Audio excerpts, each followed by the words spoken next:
Greetings from the lab. It's the Fiendish Dr. Phil Nichols, giving you all an update on the projects going on here. I want to show you the new sculpture that's underway. I have 3 projects that I'm sculpting right now, but I'm only going to show you one sculpture. And this one is Summer Glau as Cameron the Terminator from the TV show. Nobody's done her yet, and I wanted to do a Terminator piece. So I'm gonna do her for my Terminator piece, and I'm gonna be doing a lot of characters from TV shows, stuff that a lot of people don't do, like you know, the Blade from the Blade TV show. I might do a bust of him or things like that. So that's the new sculpture that's underway, and there's some other things that I'll be showing you guys in other from the lab installments in September. And as I said, I'm going to be doing a re-release of some of my older pieces in September as soon as I can get them out of the storage.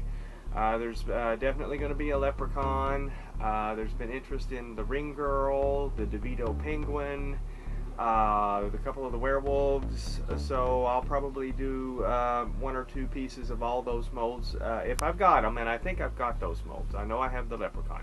So come on back to the other part of the shop where we're working on the Jokers. Well, here I am at the front end of my shop where I do all the seaming and painting of the busts, and I'm working on the Cesar Romero Jokers. As you can see, the mold is starting to go. It's an ultra-call mold, and they don't really last that long.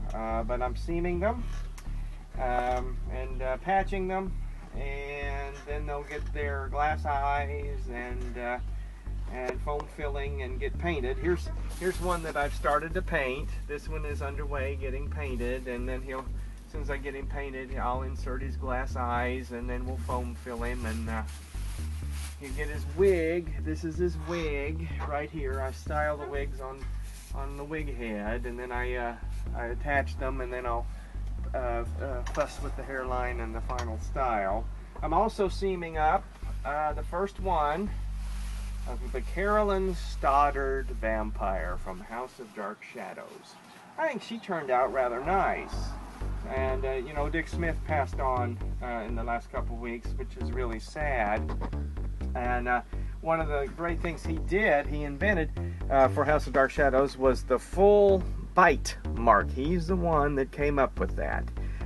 In his course, there's a whole chapter on that, how he tried sculpting it and biting the clay and nothing was working, and his wife was making veal cutlets, and he asked her to save him one before she cooked it, and he went and he bit it, and then he took an alginate mold of that and made a wax casting of that, and then that became the prosthetic that was used in House of Dark Shadows, and subsequently on the Dark Shadows TV show. Some of the bites show up there. So anyway, this is Carolyn. She's just starting to go through the seaming process, and then she'll get painted and get her glass eyes. I've got some really nice hazel eyes that I'm putting in the Carolyns, and so far I'm only going to make 3 or 4.